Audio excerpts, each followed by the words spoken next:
Estamos de volta com o programa Brasil Cristão, aqui pela Rede Século XXI, nosso segundo bloco do nosso programa, quando nós já vamos chamar os nossos convidados, mas antes eu quero lembrar a você que é sócio evangelizador, que recebe aí, olha, a revista Brasil Cristão, podemos mostrar aqui para você, você que recebe a revista Brasil Cristão, a nossa temática de hoje tem como referência um dos artigos aí da nossa revista deste mês. Aliás, uma capa muito bonita, muito bem apresentada.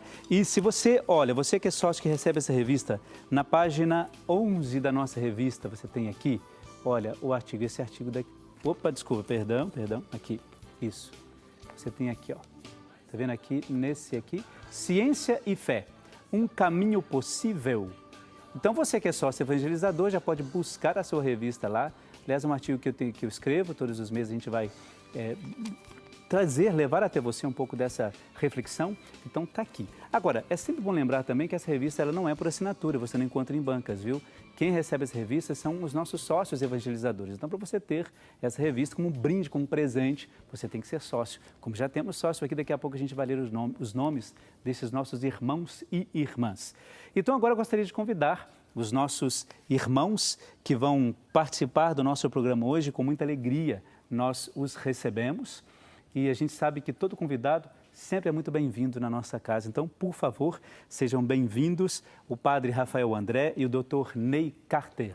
Qualquer um dos dois primeiro tá bom, não tem problema. Não tem problema, muito obrigado. Bem-vindo, que Deus abençoe o senhor. Pode sentar ali. Obrigado, querido. Deus abençoe. Amém. Também. Podem sentar. Obrigado. Como eu estava dizendo aqui, para nós é uma alegria muito grande receber. Aliás, é sempre bom receber pessoas, não é assim?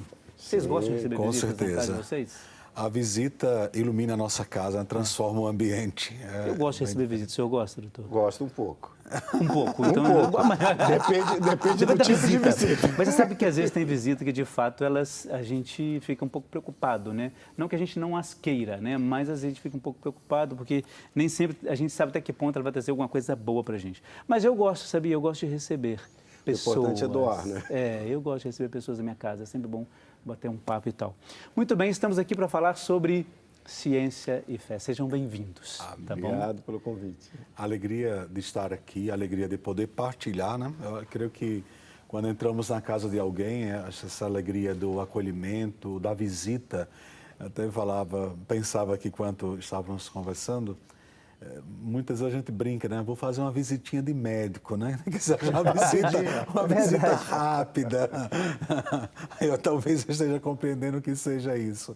Mas como é bom falar de fé, falar sobre ciência, falar de algo que mexe com o nosso dia a dia a cada instante, né? Eu até quero partilhar algo para conversar com vocês, começando a nossa conversa. Claro.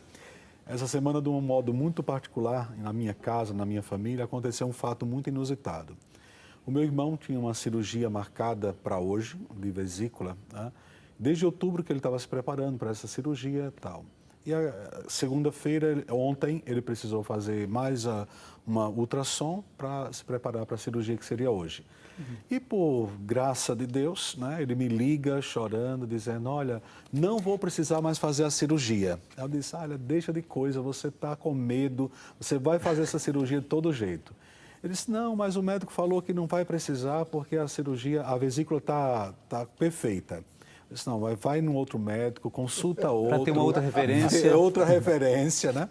Aí ele falava justamente isso, ele disse, olha, eu fiz uma novena a Nossa Senhora das Vitórias e com certeza foi ela que me deu a graça. E hoje ele foi no médico que tinha recomendado a cirurgia, ele olhando lá a ultrassom e disse, de fato, você não precisa fazer a cirurgia. Aí ele me ligou dizendo, tá vendo, parece que eu estou com mais fé do que você que é padre. Eu acho que foi um recadinho que ele te deu, viu? Pois é. Mas aí Ou ele está querendo fazer a ciência passando pelo crivo da razão. Mas pode ser também, uma outra possibilidade. Mas aí é onde está a beleza da fé. Claro, uma sem fé que tem razão, uma fé que dá bases, né? Uma fé que diz e se explica. E como eu falei para ele, não é que eu não tenha fé, mas eu quero que você tenha segurança, né?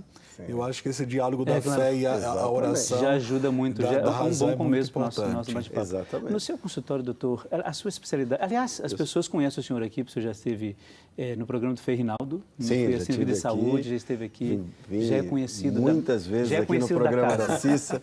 vinha muito aqui. Exato. No seu consultório, quando as pessoas vão, elas comentam essa questão de espiritualidade, de fé, independente da confissão religiosa? A questão da espiritualidade e o entendimento que as pessoas têm, às vezes, a dificuldade de abordar, é muito particular da relação médico-paciente. O médico, ele precisa entender que a dimensão espiritual é um fato. E o paciente precisa saber que o médico hoje tem essa consciência. Muitas vezes ele não se expressa por várias razões que não vale a pena a gente entrar aqui. Mas a questão do fator espiritual, o coeficiente espiritual, é um ponto que as sociedades internacionais e a Sociedade Brasileira de Cardiologia bate hoje como uma forma de alavancar a saúde da pessoa. Ah, sim. Então, você vive o dia a dia, você não está separado da sua mente, você não está separado da sua forma de pensar. O seu modo de pensar influencia na sua doença. E isso tem a ver com o seu intrínseco, o que você tem de dentro. Isso tem a ver com o que você se comunica com o exterior. E quando você começa a relacionar isso, você começa a interpretar realmente a questão de fé. Entendi. Então, nós não podemos... você citou esse fato. O seu irmão estava com uma colelitíase, uma pedra na vesícula, e agora não tem. Mas da onde? Como aconteceu? O como não dá para explicar. Mas o exame mostrou que não tem mais uma pedra e que a vesícula não precisa ser retirada. Passou por um médico, foi avaliado claramente, tecnicamente. O ponto é que você só quer olhar a técnica ou você só quer olhar a questão da dimensão espiritual e acha, isto aqui não dá para interpretar com isso. Não. Nos dias atuais, a literatura médica, chamada, uma base simples que você vai no Google, clica PubMed, você se colocar espiritualidade e doença cardiovascular, você tem milhares de trabalhos. Nossa, que interessante isso, né? Porque a gente não tem essa informação, você tem centenas de trabalhos publicados. Se você colocar, por exemplo, gratidão e insuficiência cardíaca, você tem o Deepak Chopra fazendo trabalhos científicos. Quem não conhece o Deepak Chopra, ele é endocrinologista. É um guru que as pessoas não sabem, mas ele é endocrinologista formado na Harvard. Então, essas coisas não chegam até a gente, né? Acaba não tendo essa informação. Por que não está chegando? Por que não chega? Porque existe todo um mecanismo que impede hoje, na verdade, aparecer. Entendi. Há um preconceito, né? Muitas vezes, um profissional, seja em qualquer área, além de padre, eu sou psicólogo e compreendo bem isso, né? Você vai para o consultório, atende um paciente, às vezes o profissional, o colega que está ali, tem um preconceito. Eu não vou mexer com esse dado da fé, porque talvez a pessoa vá me interpretar mal ou vá pensar de outra forma. Mas, como o senhor falava, como a espiritualidade não pode ser colocada de lado ou simplesmente ignorada. Eu acho que nem a ciência também. Né? Não, por exemplo, inclusive, quando fala de um acompanhamento, por exemplo, em relação a algum tipo de doença, não é? Você acha, né, que essa questão da espiritualidade, de fato, ela é importante para as pessoas? Por exemplo, alguém que está em casa, olha, eu estou com tal doença e tal. Você acha que é importante? Por que é importante essa questão da espiritualidade? Isso é importante, padre, porque como padre a gente é convidado muito a hospitais, casas, uma pessoa que está num processo terminal, né? Seja de câncer ou qualquer outra doença. Como é belo você perceber alguém que tem fé. Eu saio de casa para consolar um paciente ou uma pessoa querida. E quando você chega lá, aquela experiência de fé, aquela esperança, aquele motor que vai movimentando o seu interior, como dar esperança para ela mesma, né? Num tratamento tão rigoroso, por exemplo, no câncer, em qualquer outra área, quando a pessoa tem fé, quando ela se expressa, quando ela crê em algo maior do que a sua doença, em alguém maior do que a sua dor, como isso vai gerando qualidade de vida, mesmo na dor. Mesmo naquele sofrimento, as pessoas conseguem enxergar possibilidades, né? Onde a fé é muito importante. Você sabe que, ao mesmo tempo, eu fico muito preocupado quando a gente vai visitar, porque por isso que eu te perguntei essa questão da espiritualidade, como que a fé é importante, porque às vezes você vai visitar alguém na visita dos doentes em casa e tal, e a pessoa diz pra gente assim, eu fico meio bronqueado com isso, dizem assim, padre, eu já estou bem, então eu deixei de tomar o medicamento. Esquece o que a ciência faz. Porque eu entendo assim, se eu estiver falando errado, pode me corrigir. O comprimido que você toma, isso é ciência? Porque alguém estudou, alguém pensou, alguém avaliou, mediu, ponderou e disse, olha, se o médico diz, vai tomar 1,20 g, sei lá, você vai tomar 1,20 g, você vai tomar 2, porque é aquilo que o médico diz que você tem que seguir. E as pessoas dizem, padre, eu deixei de tomar porque eu estou me sentindo muito bem, Deus me curou. A gente entende isso e acredita em milagres, mas a ciência ela tem um papel fundamental. Doutor, o que o senhor diz para essas pessoas e para nós aqui? O que eu digo a você, meu telespectador, lembre-se, se você é hipertenso, trate a sua pressão. Agora, não adianta você ser hipertenso e tratar e você continuar ingrato, revoltado, chateado, amargurado. Porque a amargura, a chateação, a ruminação, lembre bem dessa frase que eu estou lhe dizendo. Ruminar, você sabe o que é isso? Eu encontrei aquela pessoa tirou o meu cabelo, tirou meu dinheiro, me atrapalhou aqui, aí você volta para casa e continua falando, aí você vai dormir e continua pensando. Cada vez que você faz isso, a cada vez, dentro do seu coração as suas artérias vão estreitando, a sua pressão vai subindo e você vai tendo mais chance de aumentar o risco de derrame, de AVC, de morte súbita, de arritmia. Tá vendo só? Então, é simples. A gratidão gera gratidão pelo simples fato. Pelo simples fato. Quando você pega o ensinamento do Cristo, perdoai quantas vezes? Infinitamente. Aí você está sendo religioso. Não, eu estou sendo técnico. Porque quando eu vou atrás do número, da razão, da chance de morte de uma pessoa que rumina, que é ingrata, ela é 3 vezes maior. Caramba! Então eu começo a entender que tem algo por trás dessa frase que não é praticada e que eu preciso aplicar a esta pessoa, que eu estou vendo claramente que ela é diabética, mas ela é revoltada com a vida. Então ela tem que unir as duas coisas, não é isso? Se ela não pegar essas duas molas e mudar o seu modo interior e tratar com medicamento, mudar o seu estilo de vida, a sua forma de alimentar, mas lá dentro de si não se modificar, você pode não curar o diabetes, mas você pode melhorar brutalmente ele. Olha só, você que está acompanhando, que você ligou agora a TV, programa Brasil Cristão aqui pela Rede Século XXI, estamos conversando sobre, vamos mudar um pouco essa questão, ciência e fé. Para aqueles que têm fé, de fato, né, aqueles que acreditam em Deus, a fé, de fato, ela é necessária para todas as outras coisas. O que você pensa de tudo isso? Se você tem alguma dúvida e quiser mandar a sua dúvida para a gente aqui, ou alguma pergunta, estamos aqui para atender, de fato, a toda a sua ligação. Além do mais, você pode ligar e apresentar o seu pedido de oração também. Quero só lembrar que lá no finalzinho do programa, eu e o Padre Rafael vamos fazer uma oração por você, né, por todas as suas intenções, colocando diante de Deus aquilo que é mais importante para você. Eu até quero pedir licença aos dois para ler alguns pedidos aqui. Nós temos, olha, a Marilza Júlia Teixeira, de Barra Mansa, lá no Rio de Janeiro. Estou muito feliz com você, viu, Marisa, porque você se tornou nova sócia aqui da Associação do Senhor Jesus. São atitudes como essa que nos ajuda a continuar mantendo no ar. Aliás, continua no ar, né? Continua mantendo esse canal de evangelização no ar. Então, muitíssimo obrigado pela sua participação e tornando-se nova sócia. Ela pede oração por ela mesma, pela sua saúde, pela cura e libertação do seu filho, Natan. Eu tenho aqui um pedido de oração da Elza Aparecida Minguara de Miniúzi. Ela é de Campinas, aqui, próximo de nós, no interior de São Paulo. Ela diz assim, olha, eu peço oração pelo Otávio, de 3 aninhos, que ele vai fazer uma cirurgia nesta quinta-feira. Ela diz assim, ó, Maria passa na frente, por isso ela pede oração pelo irmão dele, o Otto, e também pela Ângela, que é a mãe dessa criança, a mãe do Otávio, né, que vai fazer essa cirurgia. E ela pede também por todos nós aqui da Rede Século XXI, né, que nós façamos a nossa oração. Então nós vamos rezar, porque eu imagino que deve ser muito difícil para uma mãe, não sei o que vocês pensam, senhor, né, na sua área, né, ver uma criança ali de 3 anos, né, passando por um momento como esse, deve ser muito difícil, né? Toda dor, todo sofrimento, toda doença incapacitante gera um estresse imediato na pessoa, no doente, naquele que se cerca e, em seguida, na família, o estresse pós-traumático. Isso gera uma situação muito difícil que precisa ter a consolação, essa calma para enfrentar. A espiritualidade ajuda muito, né? Sim, e é como o doutor falava, como é bom você conhecer o que está acontecendo dentro de você e ao seu redor. Ele citava aqui a pressão alta, né?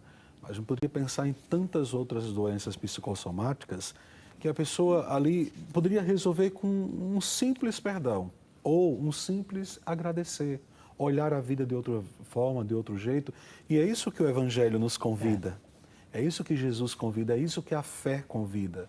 Na psicologia a gente chama sempre essa visão de olhar além da dor, além do problema, além da situação. Então, quando você consegue ter esse olhar de águia na espiritualidade, nós citamos isso, né? Ou seja, um olhar sobrenatural diante de tudo o que está acontecendo ao seu redor.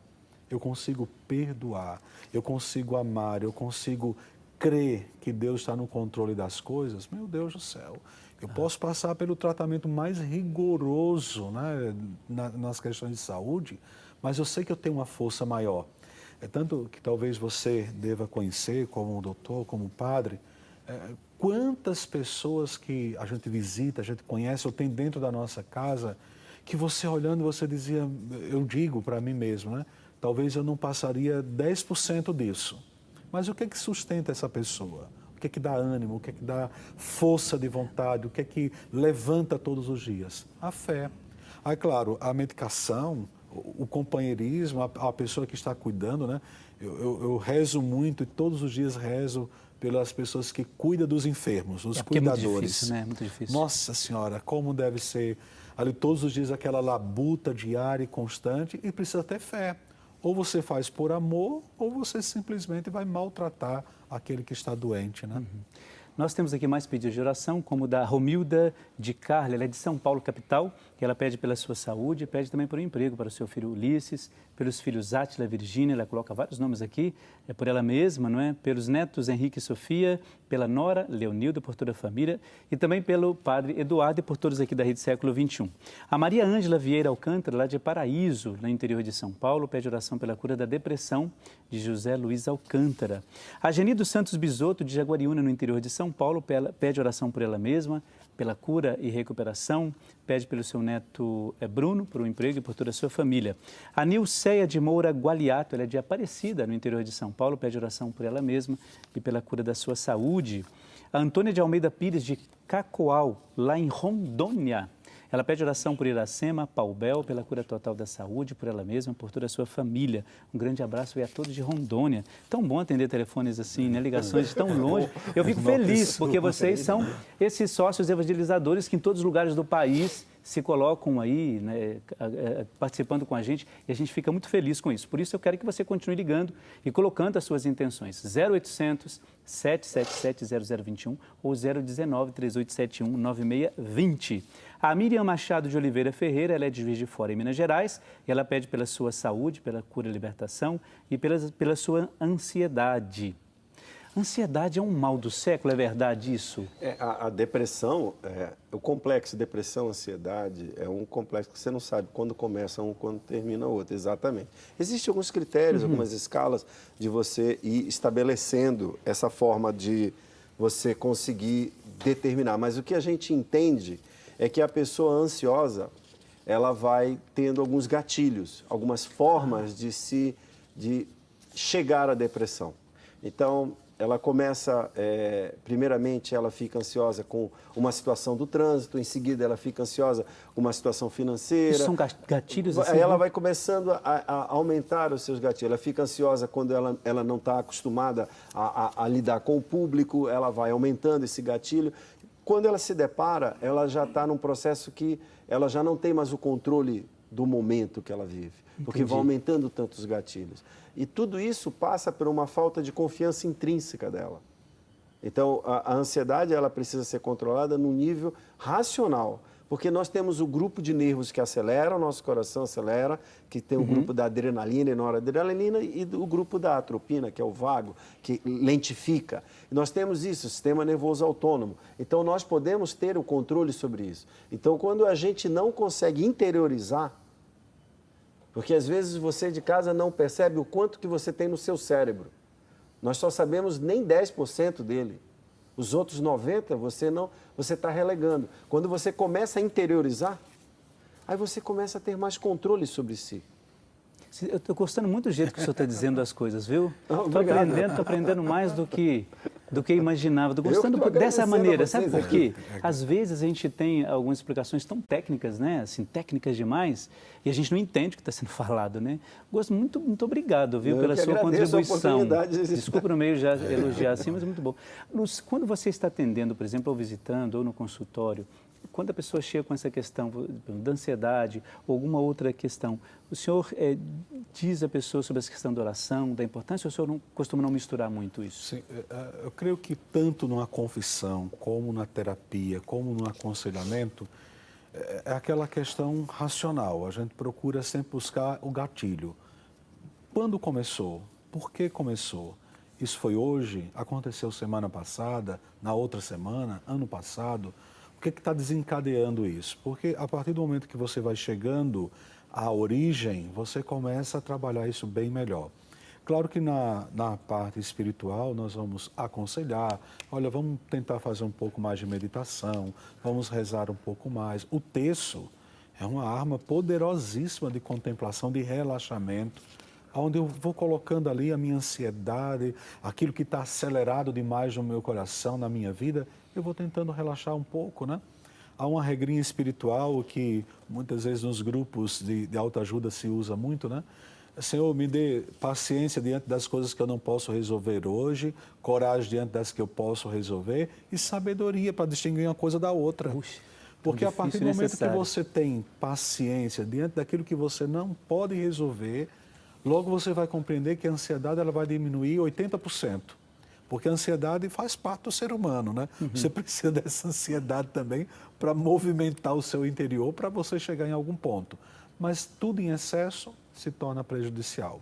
Então, a partir do momento que eu percebo que eu estou muito ansioso, não tendo esse controle que nós acabamos de ouvir, quando eu não consigo segurar essa adrenalina tão forte que está me impulsionando, até a gente brinca no popular, né? Morrendo na véspera, o peru morre na véspera, né? Antecipadamente. Você fica antecipadamente vivendo aquela situação, calma. Então é a oração que vai me dar aquele controle, aquele autodomínio, né? Aí na espiritualidade nós chamamos de cura interior, aconselhamento. Você vai fazer uma adoração, você vai rezar um texto, vai ler um texto bíblico, a história de um santo. Então, como isso são exercícios tão pequenos, mas que vai também dominando tudo aquilo que está fora de controle. Logo mais nós vamos entrar no período da quaresma, né? E um dos exercícios da quaresma é justamente o jejum. O que é o jejum? É um controle sobre as suas paixões, é um controle sobre a sua vida.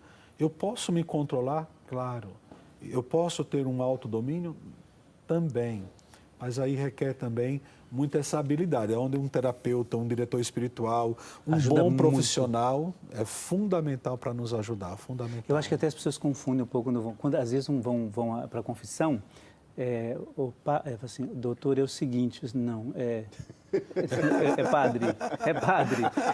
Acontece isso com você? Não. Porque às vezes quando aquelas senhoras, assim, não, aquelas senhoras mais simples, então, ou tipo assim, doutor, não sou padre. Então, às vezes chega um doutor ou padre, então não acontece não, né? Não, então, o que eu queria dizer sobre o que você falou é assim, veja, a meditação, o Colégio Americano de Cardiologia colocou no final do ano passado quase uma meia revista sobre meditação.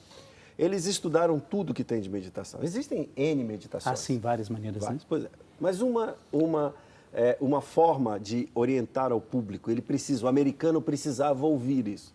Então ele concluiu o seguinte, como nós não conseguimos definir o malefício da meditação, assim é a conclusão. Nós não concluímos malefício, nós podemos dizer que ela traz um certo benefício. Veja bem.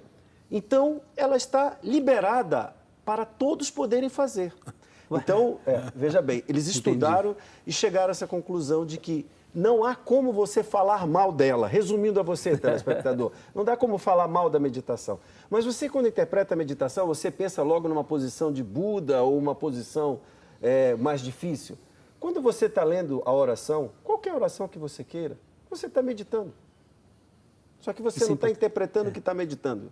Quando você está sendo grato a alguém, você está meditando.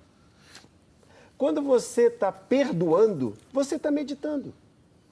A meditação é um ato de você sublimar-se a você. Quando você faz isso um pouquinho acima, você está produzindo enormes substâncias dentro do teu sangue, relaxando as artérias, diminuindo a adrenalina e noradrenalina, aumentando receptores cerebrais. E com isso, você vai conseguir se sentir melhor. E mais do que isso, ao teu redor vai melhorar. Só que você não sabe os números, você não sabe a técnica que foi feita, você simplesmente achou que foi do nada. Mas não. Meditar é uma excelente forma de você viver melhor. Então, por isso que não tem como dizer que não dá para unir. Unir, não sei se eu uso essa palavra, unir, né? Unir fé e ciência. Mas a gente sabe que as duas coisas podem caminhar juntas, sim, né? Isso é muito importante. Olha, nós vamos para o intervalo, depois nós temos que falar com você sobre o Mural do Sócio. A gente não falou ainda, mas vamos falar do Mural do Sócio. Lembrando que todos vocês que ligarem, tem mais um bloco ainda do nosso programa, todos vão concorrer aí ao livro das Mãos Ensanguentadas de Jesus, você vê no seu vídeo, e também as 10 novenas das Mãos Ensanguentadas de Jesus. Então, olha, não perca tempo não, aproveita esse intervalinho aí e liga pra gente, 0800 777 0021 ou 019 3871 9620. Intervalo é rapidíssimo, viu? Daqui a pouco a gente já volta, um instantezinho só. Até lá.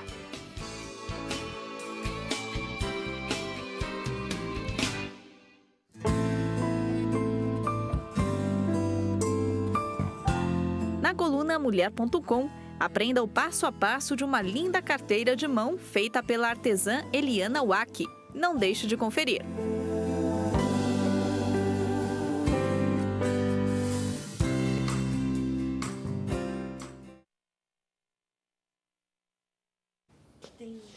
Eu não estou mexendo muito não, né?